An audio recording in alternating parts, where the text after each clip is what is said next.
여호수아서 이제 첫 번째 시간으로 오늘 서론에 관련된 이야기를 할 텐데요. 모든 성경은 서론이 제일 중요합니다. 서론에서 방향을 잘 잡아야 그 성경을 바르게 이해할 수 있는데 여호수아서를 일단 들어가기 전에 성경 전체 안에서 여호수아가 차지하는 그 위치를 좀 생각해 보려고 하는데, 창세기 1장을 좀 생각해 보십시오. 창세기 1장의 시작은 뭐였습니까? 창조입니다.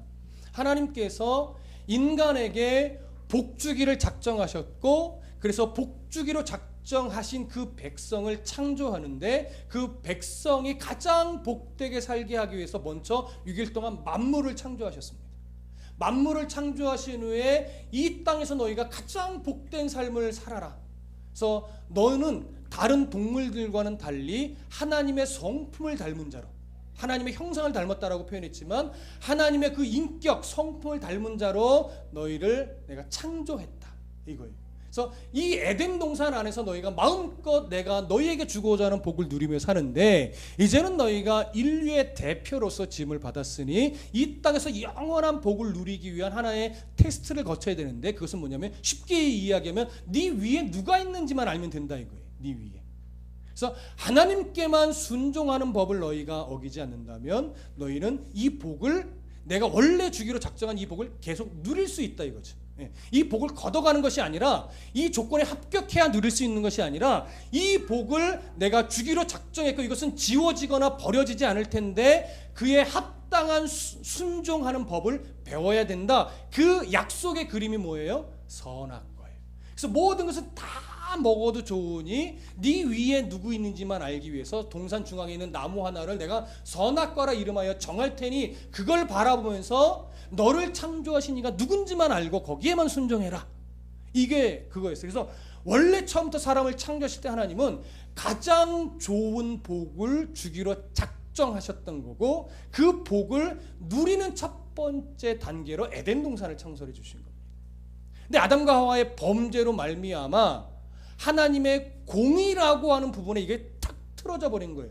복은 거두시지 않는데 공의라는 부분에 탁 걸리기 때문에 그 복을 지금 누릴 자격을 어떻게 해요? 상실해 버린 거예요. 그러나 하나님이 처음부터 작정하신 복을 거두시지 않는 분이기 때문에 사랑으로 이 공의의 부분을 해결해야 되는데, 그 해결하는 방법이 뭐예요? 죄 없으신 예수 그리스도가 성육신하여 모든 인류를 대신해서 그 죄책을 해결하는 길밖에 없는 거예요. 사단이 그걸 빌미로 계속 참소하는 역사를 우리가 구약 성경에서 보게 되는 거죠. 그 역사를 끌어가는데 하나님의 어떤 계획과 방법, 섭리 안에서는 구약이라는 세월 동안 예수 그리스도가 오심을 바라보도록 인류 가운데 섭리하셨던 거예요. 그 오심을 바라보는 섭리 가운데 아담과 하와의 후손에게 그 약속이 이어져 가는데, 아담과 하와의 후손 중에 가인과 아벨의 역사를 보면서 사람이 하나님의 은혜 없이는 얼마나 큰 죄인일 수밖에 없는 것을 여실하게 드러냅니다. 가인이 아벨을 죽이는 사건을 통해서 여실하게 드러냈고, 그 가운데 하나님이 그럼에도 불구하고 내가 인류를 버리지 않고 약속을 이어간다라고 하는 증표로 셋을 주신 거예요. 그래서 셋의 후손을 경건한 후손이다 해서 성경은 셋의 아들 중에 에노스 때부터 다시 하나님과 만나기 시작했더라, 예배하기 시작했더라, 제사하기 시작했더라, 이렇게 얘기를 합니다. 그것이 뭐냐면 하나님이 택한 백성을 버리지 않는 증거예요. 그래서 셋의 후손의 역사를 통해서 이제 구약의 역사가 쭉 이어져 내려가는데, 그렇게 살아가는 중에 인류의 이 악한 본성이 자꾸 끌어오르는데, 그 모습을 성경은 뭐라고 표현하냐면, 하나님의 아들들이 사람의 딸들의 아름다움을 보고 서로 저마다 자기가 좋은 여자로 마구잡이로 아내를 삼더라, 이렇게 묘사하여 표현했습니다. 이것은 뭐예요? 경건한 백성마저도 이제 하나님을 예배하기를 거절하고 자기 눈에 좋은 대로, 말하자면 자기 좋을 대로 살더라, 하나님과 상관없이 자기 눈에 좋은 대로 살더라, 이 얘기예요. 그래서 하나님이 작정하셨던 게 뭐예요? 홍수 심판이에요. 에녹을 통해서 심판을 온 세상에 전하게 하셨고, 무드셀라를 통해서 전하게 하셨고, 그것이 노아 때까지 이루어졌어요. 그래서 무드셀라가 죽는 그 해, 노아의 나이 300세 되는 해에 홍수가 일어나서 다 죽습니다. 홍수 일어날 동안 하나님이 이놈들 어디 두고 보자, 내가 곧 홍수를 일으켜서 다 죽여버리고 말 거야, 이랬던 거 아니에요. 에녹, 무드셀라, 노아를 통해서 계속 선포하게 했어요. 회개하라, 하나님 심판하실 것이다. 계속 회개하게 했는데 모든 사람의 반응은 그거예요. 아니 사람 살기 이렇게 좋은데 무슨 심판이냐고. 하나님 없이도 잘 살 수 있다고. 수백 년간 반응은 그거였어요. 기회를 다 날려버린 겁니다. 그래서 결국은 하나님이 물로 심판하셨고 노아와 그 가족들만 살아남은 겁니다. 노아가 살아남은 그 이후에 그 노아의 후손들은 나중에 뭘 만들죠? 바벨탑을 쌓습니다. 이게 죄의 본성인 거예요. 죄가 계속 드러나요. 하나님 그걸 아시죠? 그럼에도 불구하고 우리 그 죄로 얼룩진 인류의 역사를 하나님은 포기하지 않고 끝까지 언약을 주시는데, 그 언약으로 불러내신 첫 번째 인물이 누구예요? 아브라함이에요. 그리고 아브라함의 아들 이삭에게 그 언약이 이어져 가고 이삭의 아들 야곱에게 그 언약이 이루어져 간 겁니다. 내가 너희 자손을 하늘의 별과 같이 바다의 모래와 같이 내가 번성시켜 줄 거다 이거예요. 그건 궁극적으로 누구를 바라보게 만드는 약속이에요? 예수 그리스도를 바라보게 하는 약속입니다. 그 약속을 이루어가기 위해 이스라엘이라고 하는 민족의 역사 속에 하나님의 마음을 계속 담아 놓으시는 거예요. 그래서 그 언약을 이루시기 위해서 출애굽기로 이제 창세기 마지막 부분에 요셉의 이야기를 통해서 고센 땅에서 이스라엘이 어떻게 해요? 번성하게 만들죠. 그래서 200만 명이라는 인구가 한 430년 동안 번성하여 거기서 충만한 숫자를 이룹니다. 그러고 나서 하나님이 노예로 살고 있던 이스라엘을 이제 드디어 하나님이 원하시는 민족으로 모델 삼기 위해서 불러내시는 장면이 뭐예요? 출애굽기. 그래서 모세를 통하여 이스라엘을 애굽에서 탈출하게 해냈어요. 그래서 광야로 데리고 갔어요. 그래서 약속의 땅인 가나안 땅에 들어가려고 하는 거예요. 근데 그때 그 가나안이라는 약속의 땅 바로 코앞에서 어떤 일이 벌어져요? 정탐꾼들의 보고, 10명의 정탐꾼들이, 그 땅은 너무 기골이 장대한 민족이 많아서 그들 앞에 우리가 쓰면 메뚜기와 같아 절대 싸울 수 없습니다. 들어가지 맙시다. 들어가면 다 죽습니다. 이런 부정적인 보고를 한 결과 어떻게 출애굽 1세대는 광야에서 40년 동안 유리방황을 살다가 다 죽게 되죠.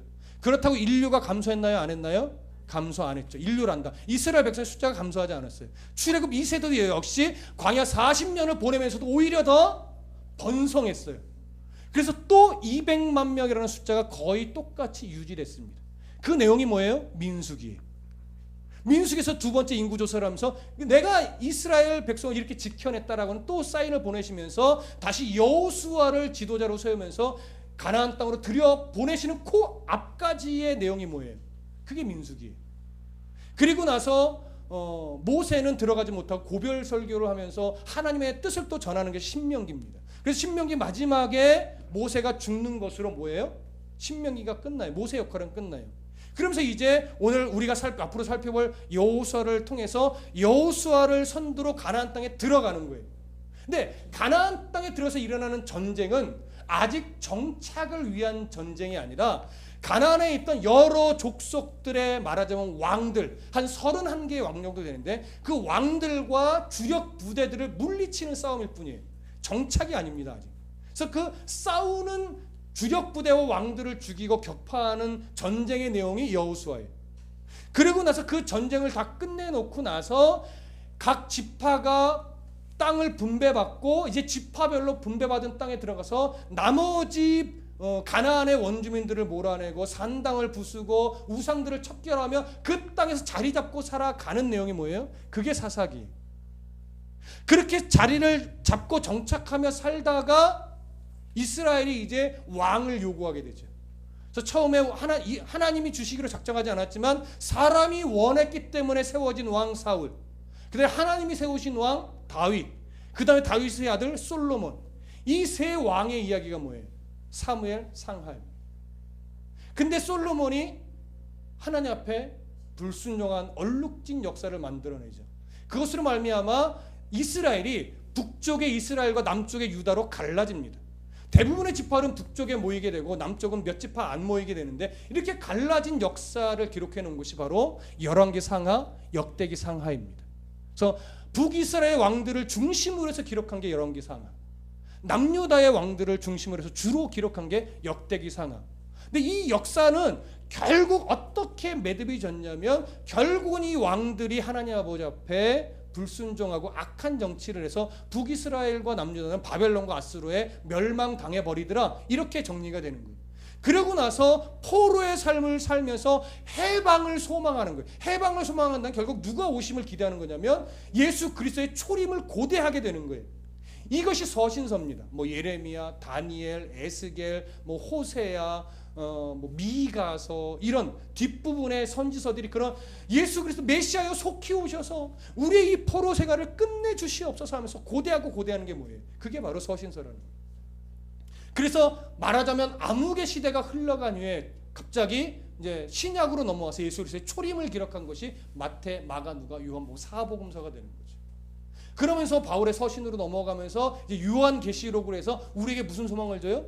다시 오실 예수 그리스도의 소망을 주는 거예요. 왜? 이 땅에서 그리스도인으로 살기가 녹록치 않아요. 오전에 살펴봤지만 사탄이 하늘에서 참소의 자격을 잃어버리고 땅에 떨어져서 땅에서 우는 사자처럼 우리에게 미혹의 덫, 유혹의 덫 수없이 뿌려놔요.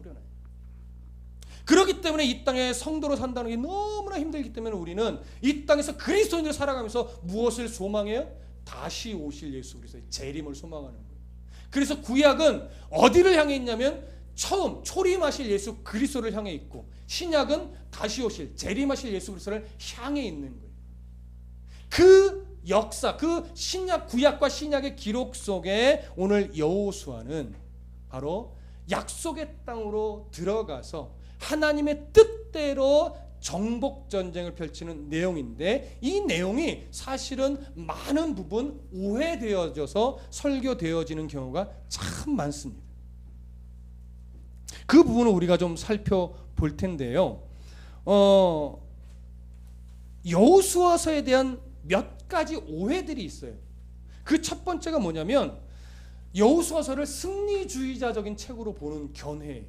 승리주의자적으로 보다 보니까 우리 인류의 역사 속에 무슨 일이 벌어졌었냐면 과거 유럽의 기독교 역사에서 복음을 들고 좀 연약한 땅, 미개한 땅으로 쳐들어가요.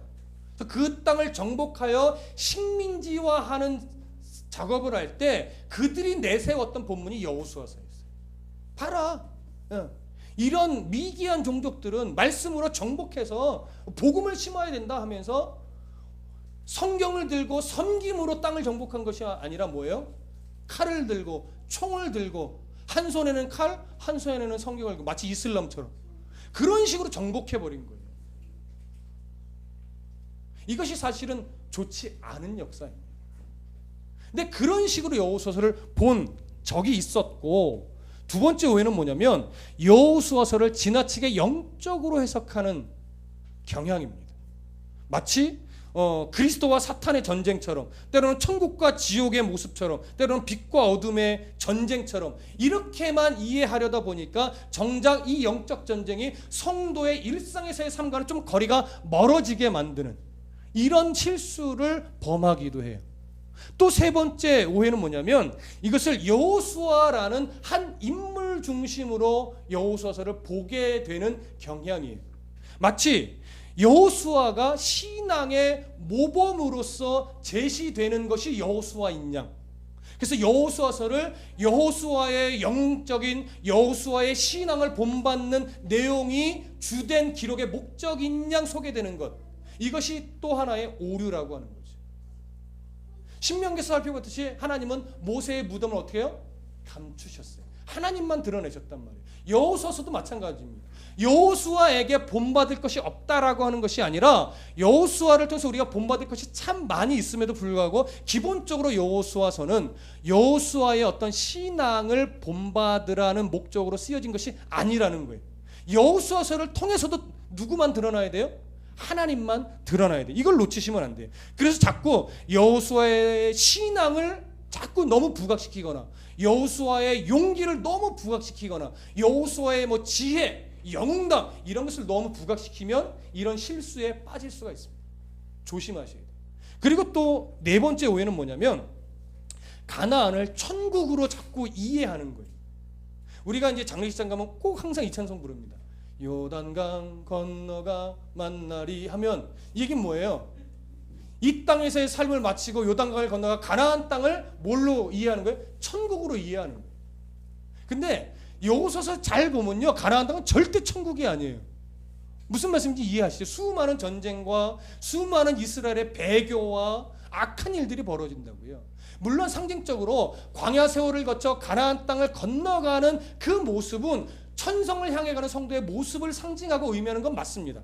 그러나 가나안 땅 자체가 천국을 상징하는 것은 아니라는 거죠. 이 부분에 대해서 우리가 자꾸 오해를 하는 거예요. 그래서 가나안 땅은 사실은 천국을 상징하는 것이 아니라 성도가 이 땅에서 어떤 싸움을 싸우며 살아가야 되는가, 성도의 치열한 전쟁터, 믿음의 싸움을 그리고 있는 것이 사실은 가나안 땅이에요.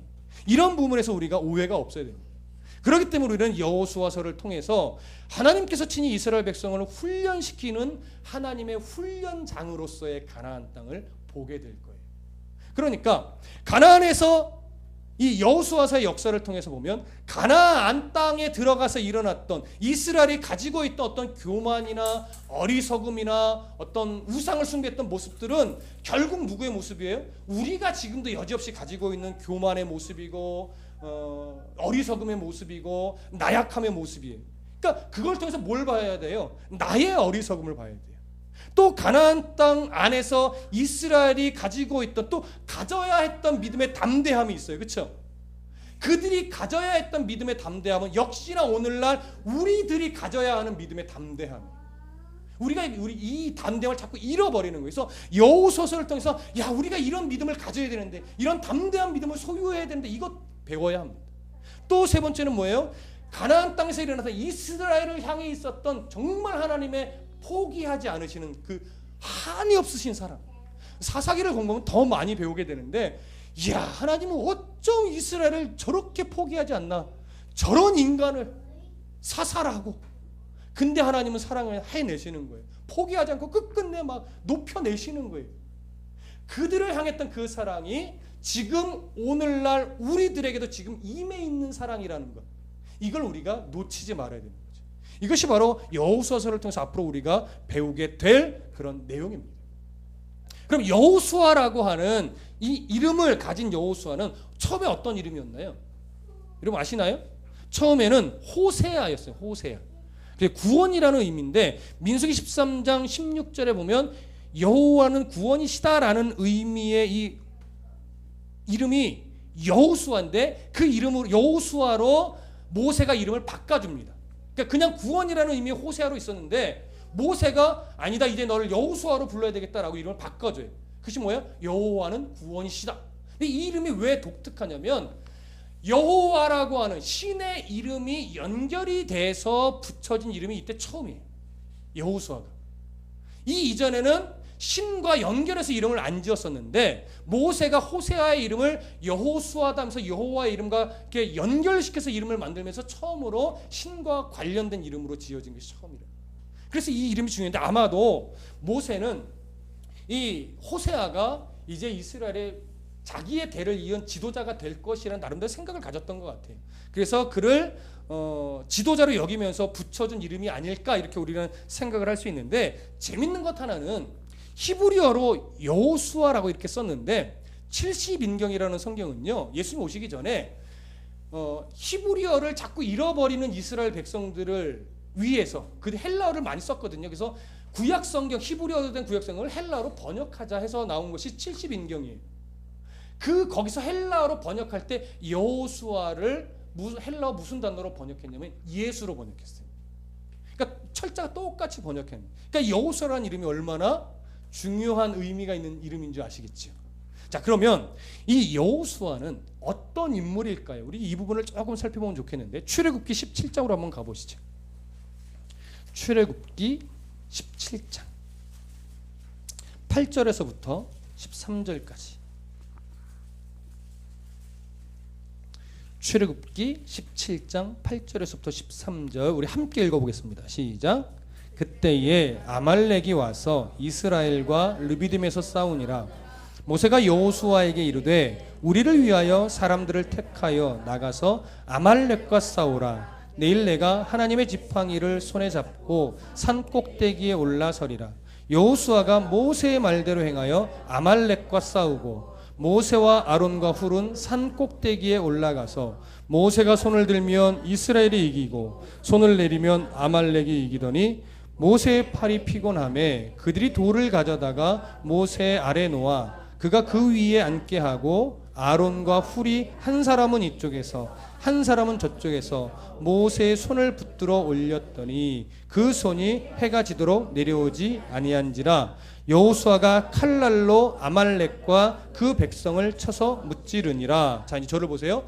이스라엘이 애굽에서 430년 동안 종살이를 한 이후에 이제 모세를 선두로 해서 출애굽했습니다. 애굽에 나와서 광야로 갔죠. 광야로 나온 지 한 2달 만에 이제 큰 문제가 2가지 생겼는데, 하나는 뭐냐면 내적으로 물이 없다고 불평하는 소리가 막 거세졌어요. 그리고 외적으로는 아말렉이라고 하는 이방의 아주 강력한 민족이 이스라엘을 공격해 오기 시작한 거예요. 이때 이스라엘의 상황은요, 아직 노예 근성이 빠지지 않았고 전투의 경험이 전혀 없는 오합지졸의 민족이었어요. 이들을 데리고 그 아말렉 군사들과 싸운다는 것은요, 이거는 사실 말이 안 되는 거예요. 계란으로 바위치기보다 더 심해요. 전쟁 자체가 안 돼요. 그들은 그냥 움츠려서 두려워 떨 수밖에 없는 민족인데, 모세가 말합니다. 내가 하나님의 지팡이를 들고 저 산에 올라가서 두 손을 높이 들 테니 너희들은 여호수아를 장군으로 해서 나가서 싸워라, 이거예요. 근데 일단 여호수아를 장군으로 앞장서서 여러 백성들이 갔겠죠. 몇 명이 갔는지 모르겠지만 하여튼 가서 막 싸우는데 이거는 싸움이 되질 않아요. 근데 이상하게 전력이나 무기에 이런 것과 상관없이 모세가 하나님의 지팡이를 손에 들고 높이 들면 전세가 어떻게 돼요? 이겨요. 팔이 힘들어서 내리면 밀려요. 져가는 거예요. 이걸 알았던, 눈치챘던 아론과 우리 옆에서 딱 보호자에서 팔을 들어주죠. 이제 보통은 이제 하나님의 지팡이를 손에 든 것을 이제 모세가 중보기도 한 것이다, 이렇게 이야기를 하나, 그것이 틀렸다라고 단정할 수는 없으나 이 부분은 모세의 기도로 보기보다는, 여러분, 모세가 기도한 것이 아니라 뭘 들었어요? 하나님의 지팡이를 들었어요. 하나님의 지팡이를. 하나님의 지팡이를 들었는데 그게 승리의 뭐가 됐어요? 원인자가 됐어요. 이건 뭐예요? 이스라엘의 싸움은 칼로 싸우는 것이 아니라 누구에 의해서? 하나님의 방법에 의해서. 그러니까 하나님의 지팡이를 손에 들었다는 것은 뭐냐면, 내가 이 전쟁을 내 힘으로 싸우는 것이 아니라 하나님의 뜻 안에서 싸우겠다, 하나님의 방법으로 싸우겠다라고 하는 순종의 모습인 거예요. 하나님의 지팡이를 손에 들었더니 전세가 역전이 돼서 아말렉을 이겨갑니다. 그리고 결국은 아말렉을 이겨서 승리합니다. 이 전쟁의 도구가 되어 앞장서서 싸웠던 인물이 누구예요? 여호수아예요. 근데 성경이 여기서 이때부터 놀라운 걸 기록해요. 여러분 14절 한번 읽어보세요. 출애굽기 17장 14절 다 같이 읽습니다. 시작. 여호와께서 모세에게 이르시되 이것을 책에 기록하여 기념하게 하고 여호수아의 귀에 외워 들리라. 내가 아말렉을 없이하여 천하에서 기억도 못하게 하리라. 자, 저를 보세요. 전쟁을 승리했어요. 출애굽한 지 2개월밖에 안 됐어요. 아직 광야 40년의 세월도 들어가지 않았단 말이에요. 근데 이 전쟁에서 하나님의 방법대로 순종하여 승리했는데, 이 승리에 뭐 기념비를 세운다거나 뭘 다른 걸 한 것이 아니라 이 내용을 기록해서 누구의 귀에? 여호수아의 귀에 외울 수 있도록 하라는 거예요. 왜 하필 여호수아일까요? 왜 하필 모세의 귀도 아니고 아론의 귀도 아니고 앞서 싸웠던 여호수아의 귀에 계속 들리게 해서 외우게 하래요. 아마 이때부터 하나님은 여호수아가 모세의 후계자로가 될 것을 하나님은 이미 예정하셨던 것 같아요. 그러니까 지금 가나안 땅의 지도자로 들어가는 여호수아는 뭘 잊어버리면 안 되는 거예요? 이때 이 싸움, 하나님의 방법으로 승리했고 나의 용맹과 나의 칼과 나의 지략으로 승리한 것이 아니라 하나님의 지팡이를 손에 들었더니 승리했던 이때의 이 기록을 기억하여서 가나안 땅에 들어가서 어떤 싸움을 싸우라고요? 칼을 갈고 전략을 세워서 싸우라고요? 아니요. 하나님께 뜻을 묻고 하나님이 하라 하시는 대로 전쟁을 하는 것이 승리의 비결임을 기억하고 가나안에 들어가서 그 싸움을 하라고. 이때부터 어떻게 보면 여호수아는 누구에게 훈련받고 있었어요? 하나님께 이때부터 훈련받고 있었던 거죠. 여호수아가 그것을 알고 있었는지는 알 수 없으나 하나님은 여호수아를 이미 거의 모세의 후계자, 지도자로 훈련시켜내고 계셨던 겁니다. 우린 그걸 여기서 보실 수 있으셔야 돼요. 자, 그러면 또 한 구절 좀 보시죠. 출애굽기 24장으로 한번 가보십시다. 출애굽기 24장 13절. 출애굽기 24장 13절 함께 읽어보겠습니다. 시작. 모세가 그의 부하 여호수아와 함께 일어나 모세가 하나님의 산으로 올라가며, 자 여기 보시면 모세가 시내산에 올라가서 하나님의 계명을 받으러 가는 그 자리에 유일하게 누가 동행해요? 여호수아가 동행해요. 물론 끝까지 올라간 것은 아니지만 여호수아가 호렙 시내산에 올라가서 하나님의 계명을 받으러 가는 그 자리에 어느 위치까지 여호수아는 동행했어요. 동행하게 됐기 때문에 또 어느 자리에 참여하지 않을 수 있었어요? 금송아지를 숭배하는 자리에 참여하지 않을 수 있었어요. 그러니까 여호수아는 두 가지의 모습을 객관적으로 다 볼 수 있었던 거예요. 하나님이 모세를 통하여 어떤 계명을 주시는지, 그 하나님의 역사가 얼마나 놀라운지. 근데 그 하나님의 역사를 외면하고 광야에 있던 이스라엘은 또 어떤 잘못을 저지르고 있는지 중간에서 다 볼 수 있었던 거예요. 그러니까 뭐예요? 하나님이 무엇을 기뻐하는지, 또 하나님이 무엇을 정말 싫어하는지 이것을 객관적으로 다 볼 수 있었던 위치에 있었던 자가 누구예요? 여호수아예요. 이미 이 모습조차도 하나님은 여호수아를 훈련시키고 계시는 모습이라고 우리는 볼 수 있는 겁니다. 또 하나, 출애굽기 33장으로 가보겠습니다. 출애굽기 33장 11절. 자, 함께 읽습니다. 11절, 33장 11절 시작.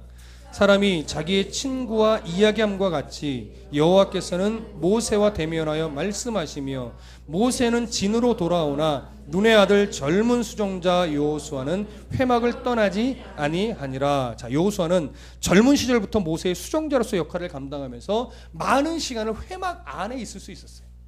이건 뭐예요? 하나님의 임재를 경험하는 삶을 살아왔다라고 하는 것이죠. 이분에 조금 코멘트를 좀 달고 싶은 것은 뭐냐면, 사실 예전에는 우리 장교순 집사님 학생 시절이나 또 저의 중고등학교 시절은요 늘 교회에서 살았어요. 사실은 공부한다고 교회 가서 선배들하고 놀고, 몰래 주방 창문 넘어 들어가서 라면 끓여 먹고, 그런 기억이 참 많아요. 같이 막 수련회하고 크리스마스 때 막 온라이트 하면서 막 이쁜 여자 후배 옆에 가서 앉으려고 가진 노력을 다 하고, 제가 그랬다는 건 아니지만 그런 이런저런 교회 안에서 놀았던 흔적이 많아요. 동감하시는 분이 꽤 많으신가 본데. 근데 그런 흔적들이 사실은 우리 안에 하나님 안에서 살아가는 경험을 갖게 하고, 그 경험이 우리를 딴 데 못 가게 만들어요.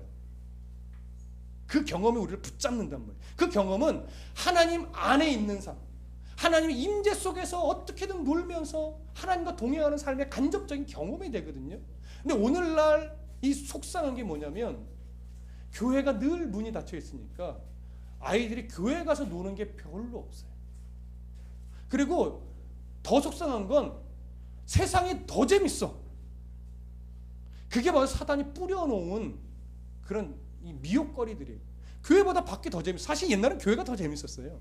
근데 지금 교회 밖이 더 재밌어요. 그런 아이들이 교회 안에서 좀 더 놀 수 있어야 되는데, 교회 안에서 놀 수 있는 문화가 없고, 또 교회 안에서 놀 수 있는 문화를 만들어내는 게 또 쉽지 않고요.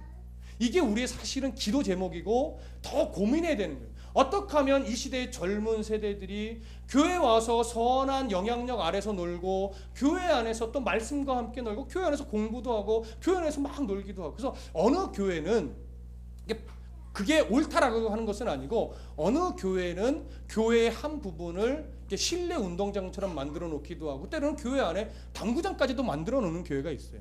이게 한 10여 년 전만 해도 상상할 수 없는 일이긴 한데, 그게 그렇게 나빠 보이지 않더라고요. 이게 의도를 아셔야 돼요. 왜 그게 나쁘지 않게 여기게 됐는지. 무슨 말씀인지 아시겠죠? 그래서 조금 더 특히 우리 교회가 앞으로 성장하면서 어른들도 마찬가지지만 성장 세대들이 좀 교회 와서 놀고 교회 와서 공부도 하고 교회 와서 뭔가 그 하나님이라고 하는 울타리 안에서 뭔가를 좀 할 수 있는 그런 문화나 환경들을 좀 많이 만들었으면 좋겠다라는 생각을 그래서 하게 됩니다. 그런 이유로 그냥 교회가 놀이터가 되게 하고 싶은 것은 아닌데 너무나 세상에 지금 악한 것이 많기 때문에 이 일을 위해서 좀 지혜가 필요하고 이를 위해서 여러분들의 어떤 기도와 앞으로의 또 도움들이 많이 필요할 것 같습니다. 여호수아는 이런 사람이었어요. 이렇게 훈련되고 준비된 사람들이었어요.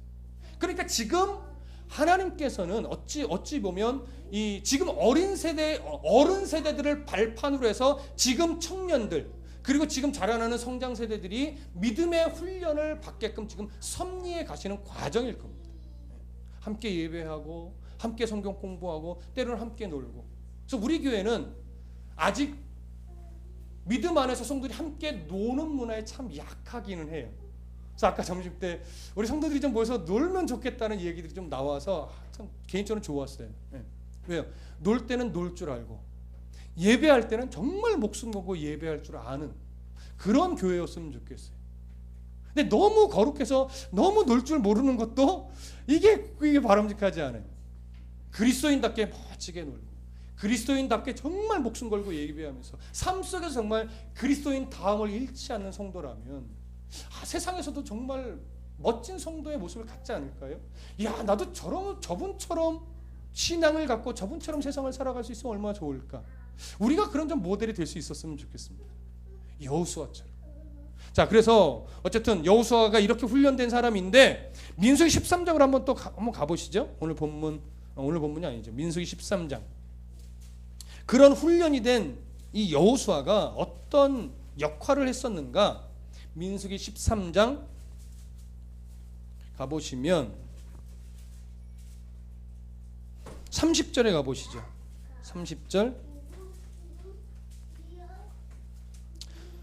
30절부터 30절만 읽죠. 30절 시간이 많이 갔으니까 민수기 13장 30절 시작. 갈렙이 모세 앞에서 백성을 조용하게 하고 이르되 우리가 곧 올라가서 그 땅을 취하자 능히 이기리라 하나. 자, 갈렙의 내용을 얘기했지만 갈렙과 여호수아가 같이 한 이야기입니다. 가나안에 대한 보고를 유일하게 여호수아와 갈렙만이 긍정적인 보고를 했었어요. 무엇 때문에? 하나님을 믿는 그 훈련된 믿음 때문에. 세상을 두려워하지 않는 믿음의 훈련이 사실 교회 안에서 이루어져야 됩니다. 여호수아처럼. 그리고 이제 민수기 27장으로 가보시죠. 마지막으로 보겠습니다. 민수기 27장 18절. 민수기 27장 18절 함께 읽어보겠습니다. 찾으신 분들 시작. 여호와께서 모세에게 이르시되 눈의 아들 여호수아는 그 안에 영이 머무는 자니 너는 데려다가 그에게 안수하고. 자, 이제 모세가 여호수아를 지도자로 세울 때 성경은 마지막으로 이렇게 표현해요. 그 안에 하나님의 영이 머무는 자였다. 이런 오랜 시간의 훈련과 섭리와 역사가 있었기 때문에 그 안에 영이 머무는 자로서 지도자가 될 수 있었어요. 하나님의 백성들, 특히 청년들, 청소년들이 교회 안에서 말씀 안에서 왜 훈련되어야 되느냐? 결국은 하나님의 영이 머무는 자로서 하나님이 어디서든지 여호수아처럼 하나님이 쓰실 자들이기 때문에. 물론 어른 세대도 가능하지만 사실은 많이 지나갔잖아요. 그러니까 우리의 훈련되고 지금까지 살아왔던 신앙의 흔적들이 이제는 누구에게? 청년들에게, 청소년들에게 믿음의 훈련이 되어 하나님의 영이 머무는 자녀로 세워가야 돼요. 그럴 때 하나님이 그들을 사용하십니다. 그러면 이렇게 모세가 여호수아가 하나님의 뜻 안에서 훈련될 때 이런 훈련은 훗날에 여호수아를 드러내기 위한 훈련이었을까요? 아니요. 결국은 그를 통해서 하나님을 드러내기 위한 훈련이었단 말이에요. 나를 감추고 하나님을 증명해내기 위한 훈련이에요. 그래서 학생, 청년의 시절은요, 믿음의 정말 깊은 말씀과 씨름하는 흔적들이 참 많이 필요합니다. 말씀과 씨름하지 않고 그냥 교회가 말씀을 안 가르치니까 청년들이 대학교 가면, 직장에 들어가면, 결혼하면 신앙이 다 무너지더라고요. 치열한 말씀의 싸움을 통해서 여호수아처럼 그 안에 누가 머무는 자? 하나님의 영이 머무는 자가 돼요. 우리가 이 일에 실패하면 안 돼요. 이 일에 성공해야 돼요. 이 일에 성공하기 위해 부모 세대들이 치열하게 기도하고 가르치면서 우리가 더 나아가야 돼요. 여기 초등학생도 있지만 저의 자녀들부터도 우리 자녀가 이 믿음을 가져야 돼. 저도 고민이에요. 목사의 자녀들은 뭐 신앙이 출중할 것 같습니까? 저희 자녀가 그래요. 내가 아빠 때문에 교회 나가지. 내가